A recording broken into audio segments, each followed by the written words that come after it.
quoi ressemblerait votre vie si vous aviez une santé hors du commun et qu'il n'existait en vous aucune fatigue et baisse de volonté? À l'heure où manger bien est devenu une mission, je vous aide à délayer le vrai du faux sur la nutrition.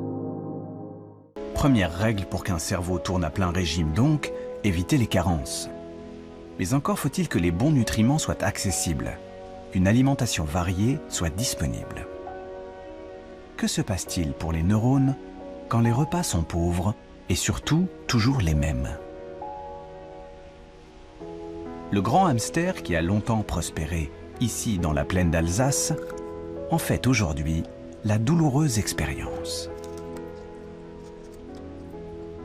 Depuis les années 60, on observe un déclin de cette population de hamsters qui est au bord de l'extinction aujourd'hui. Et en même temps, ce qu'on a vu, c'est une augmentation de la surface agricole cultivée en maïs. Carolina Bolt s'est donc demandé si l'effondrement de la population était lié à la surabondance soudaine de maïs. Elle a donc fait une expérience de laboratoire en nourrissant le hamster exclusivement avec cette céréale. On a observé pendant la reproduction des troubles du comportement chez les femelles qui se traduisaient par une hyperagressivité, une hypersensibilité dès qu'il y avait un bruit dans la pièce.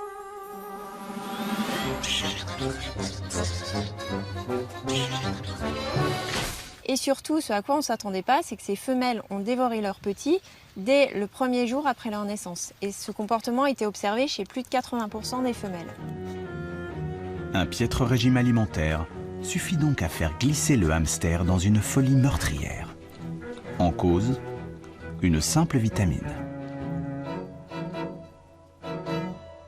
C'est une carence en vitamine B3 qui est à l'origine de ce comportement anormal, puisque lorsque nous les avons supplémentées en vitamine B3 en plus de leur régime à base de maïs, elles ont retrouvé un comportement tout à fait normal et elles se sont mises à allaiter leurs petits, à les élever comme des femelles nourries avec un régime diversifié.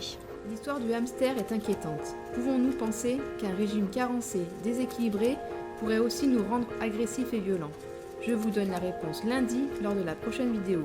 En attendant, n'oubliez pas de vous abonner, de partager et de liker.